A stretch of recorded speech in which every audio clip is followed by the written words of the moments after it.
Ako, eto mga babayan, no, masamang balita to kay Senator Bato de la Rosa dahil posible nga daw po ba siyang matanggal sa Senado, mga babayan?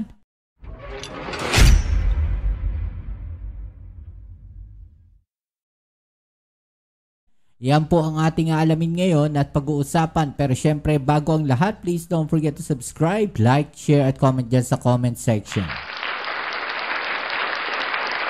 At syempre, shoutouts tayo sa mga followers natin dyan. Maraming salamat sa inyong suporta at doon sa mga lagi po nandiyan dyan. Lagi nating hiling 1 view, 1 like po sana sa ating video at napakalaking tulong na po niyan sa atin.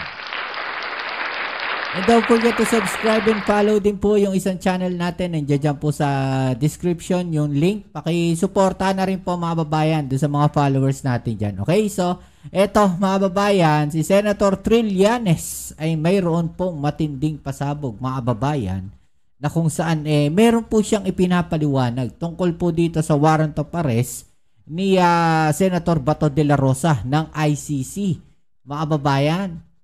No? At dito may sinabi rin po siya mga babayan na talagang ikagugulat po nating lahat dahil ito pong si Senator Bato de la Rosa. No, dahil sa kanyang ginagawang pagtatago ngayon ay pwede po siyang matanggal sa Senado. Or in short, posible pong ma-expel sa Senado. Ito pong si Senator Bato de la Rosa, mga babayan. Kung kayo po ang tatanungin, no, payag po ba kayo natanggalin etong si Senator Bato de la Rosa sa Senado, mga babayan? No, at kung kayo rin po ay tatanungin, dapat na po bang humarap o harapin o magpakita etong si Senator Bato de la Rosa at harapin niya ang kanyang mga kaso po, no, o harapin niya yung warrant of arrest ng ICC. Okay, so ito po ihahatid natin sa inyo, ito pong balita na to at ating pag-usapan ito mga babayan, right? So tara, let's go. Good evening po sa inyo, Jovi, Miss Chiki at kay Miss Maricel. Good evening. Good evening po. Good evening po. Ay nako, gusto ko lang muna kayong tanungin tungkol kay Senator Bato, Senator Trillanes ha. Kasi nagtatago tapos ngayon nakita pa yung pangalan sa listahan ng mga may kampanin doon sa Senate. Yun po muna yun na nga mga babayan di ba? Meron siyang dapat na trabaho o dapat gawin sa Senado pero hindi nga po siya pumapasok kagaya nung deliberation po, no, ng budget ng DND, mga babayan. Napaka-importante po niyan. Abay, isipin po ninyo, no, kung sino na lang ang tumayo niyan at nagdepensa po ng kanyang budget ay ito pong si Senator Gatchalian, mga babayan. So kung iisipin ninyo, baliwala na po, mga babayan. No, yung ginagawa na to ni Senator Bato de la Rosa. O baliwala na po siya sa Senado, mga babayan. Dahil ilang buwan na po siyang hindi nagpapakita. No? Isang buwan na rin po ba na hindi siya nagpapakita? Sayang naman po yung pinapasahod ng taong bayan. Diyan po kay Senator Bato de la Rosa. Sabi nga po. Diba? So ito, tuloy natin. Thoughts dyan dahil obviously pinakamalaking sign na talagang ang warrant ay nandyan na ay yung fact na hindi natin siya nakikita. Yeah. I think it's up to him kung ano bang paniniwalaan niya.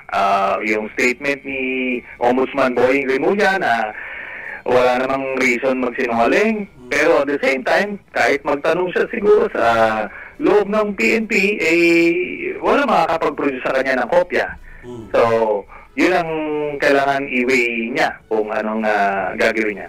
Now, dun sa dun sa tanong niyo about yung kanyang kung anong mangyayari sa kanya sa Senado, meron pong dalawang precedents yan. No, yung sa amin ni Senator Laila de Lima na nakadetini kami, pero we continue to function sa Senado. Nagpa-file kami ng bills and resolutions. And in my case, nagkandak pa ako ng committee hearing sa loob ng kulungan. Yes, and ano nga di ba? Si Senator Trillanes, mga babayan, ay nagtatrabaho pa rin. Yes. Senator Bato de la Rosa, no, ay nagtatago po at hindi nagtatrabaho. Yun yung masakit doon. In fact, yung pagpataas ng sweldo ng sundalo, police at government employees, doon ko sinimulan yun sa loob ng kulungan. Yeah. So in short, while physically hindi kami makapunta sa Senado, pero hindi yun kagustuhan namin for such circumstances yun. Pero yung isang precedence naman, yung nangyari kay Senator Ping Lacson na kinasuhan siya ng murder ni la GMA at nagtagurin siya. So, doon siguro yung similarity with the case ni Bato. Ngayon, anong nangyari doon? After 9 months of absence ni Senator Lacson, nag-decide yung Senado to padlock his office. Tapos yung mga staff niya ay inabsorb ng secretariat kasi hindi na talaga siya nakakapag-function na na talagang pwede naman siyang pumunta dapat. So yun yung similarity. Ngayon lang kasi masyado pang malapit. Naintindihan ko yung sinasabi ni Senate President Toto na we cannot move just yet kasi ilang 1 month pa lang naman, baka pumasok yan. Yeah. Oh. Pero siguro, pag natapos na itong first regular session ng Senado, pwede nang maging basis yan for an ethics case na pwede siyang expel.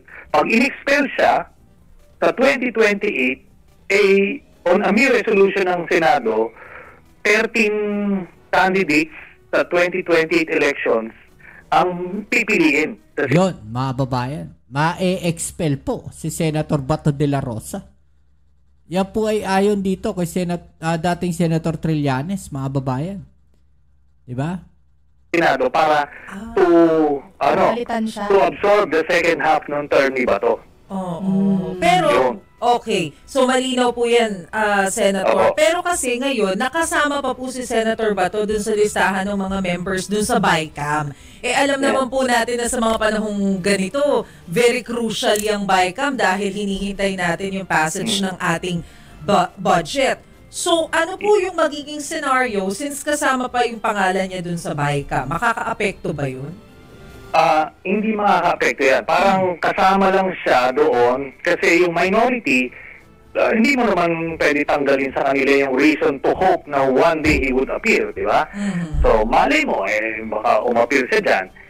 So, hindi natin, part lang ito ng mga continuous absences niya na eventually, pag nag-pile up, isasama-sama natin dun sa ethics case na ina-file natin for his expulsion. Kasi, may matinding role ka sa BICAM, importante yan. Ito mga babayan, no, sasampahan po ng ethics complaint si Senator Bato de la Rosa.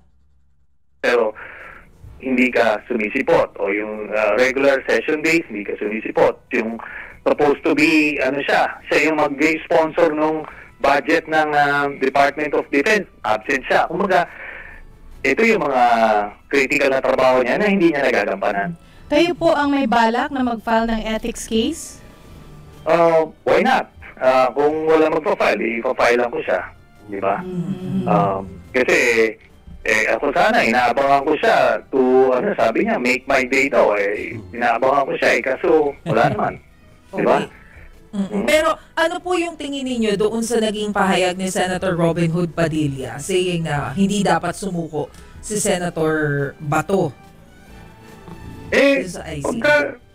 Yung ginagawa nila na yan, lumalabas dito, di ba naalala ninyo nung panahon ni Duterte, sinasabi na kung wala kang kasalanan, ba't ka natatakot? Di ba? Ito yan. Alam niyo yung International Criminal Court, very transparent yan at talagang napakapatas niyan as a body. Hindi pwedeng yung kangaroo court minsan o yung very unjust yung mga decisions doon. Talagang kung malinis talaga, meron siyang ebidensya, papapawalang sala siya. Kaso, itong sinasabi nila, di ba, flight is a sign of guilt. So, ito yon. At si Robin Padilla, Senator Padilla, ginawa din niya yun. Nakasuhan siya ng illegal possession ng firearms. Nagtago rin siya until nahuli siya.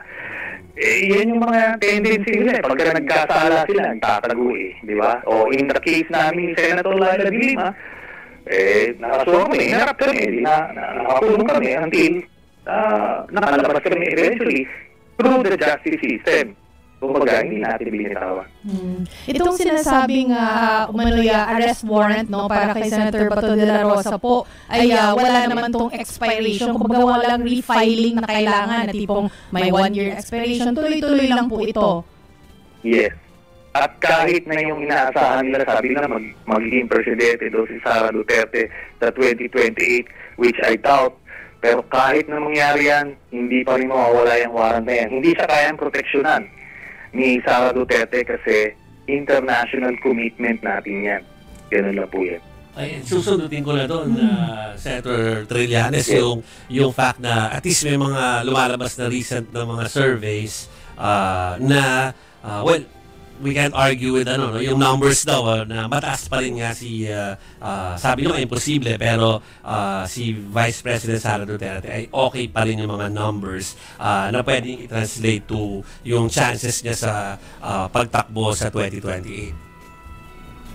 Ito po, kahit reviewin po natin sa kasaysayan, yung lahat ng number one ka mga surveys early on, hindi po sila yung nagiging presidente. Diyan na sila Jovito Salonga, Raul Roco, tapos itong si Miriam noong 1998, tapos itong si Noli Di Castro, yung panahon si Grace Poe, si Etas Binay. Then itong 2022, ang lumalamang sa survey ng si Sara mismo. It's not President Marcos sa mga early surveys. Di ba? So, none of them. Ngayon, itong kay Binay, back in 2015, 2014, 80% nga yan ang rating niya Yeah. Pero by the filing, wala na. Mababa na. Itong si Sara ngayon, okay, siya nga yung pinamataas, pero 30+% lang. 30+%. Tapos nakita mo yung undecided ilan, 30+% also. Yeah.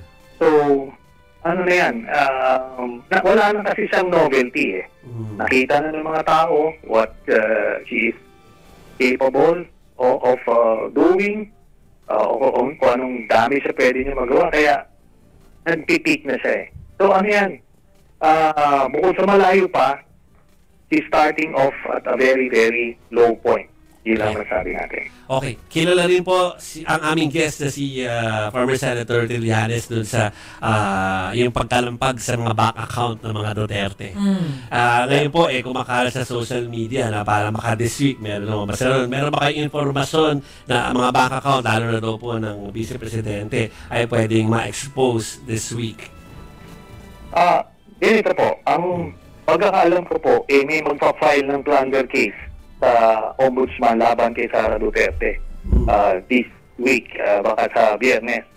Ang kaso na yan ay bunga ng confidential funds at other issues. Piatos? At, yes, si Mary Grace Piatos. At dahil dyan, ang Ombudsman kasi at ang Anti-Money Laundering Council, meron silang memorandum of agreement na pwede silang magbigay ng mga flag transactions.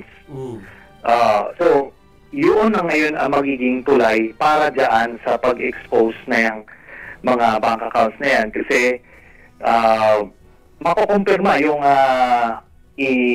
ibinunyag ko noon pa. Tapos, ito po yan. Hindi nyo alam. Baka may madadagdag pa dun sa nailabas namin at makikita nyo, bilyon-bilyon ang ninakaw ni Sara Duterte. Grabe. Kasi hindi naman siya magkakaroon ng perang bilyon-bilyon ng halaga kung wala din naman negosyante yan o kung ano man So doon lang po yan sa gobyerno. Hawak nyo na ba? May kopya na ba kayo? We'll see. Yes. Saan sektor po ba galing itong magpa-file ng plunder case po? Sino magpa-file? Na baka sa Friday? Opo. Sa mga miyembro ng civil society at simbahan. Okay. May isa Yan pang, po. Okay. isa pang pwede namin tanungin sa inyo. Ako lang natanong ha. Opo. Girls. Yung tungkol dun sa, baka lang kasi kayo naman bumibisita sa ICC eh. So baka meron na kayong impormasyon tungkol sa, bawal pa kasing sabihin ni Attorney Kaufman kung ano talaga yung medical condition or health condition ng dating Pangulo. Baka meron kayong nadinig na mula doon sa mga binigyan ng kopya. Ito po, kasi talagang highly confidential yan. Pero dalawang senaryo lang naman po yan. Is either fit to undergo trial siya o hindi. Kung fit to undergo trial, tuloy-tuloy po yung confirmation of charges hearing early next year.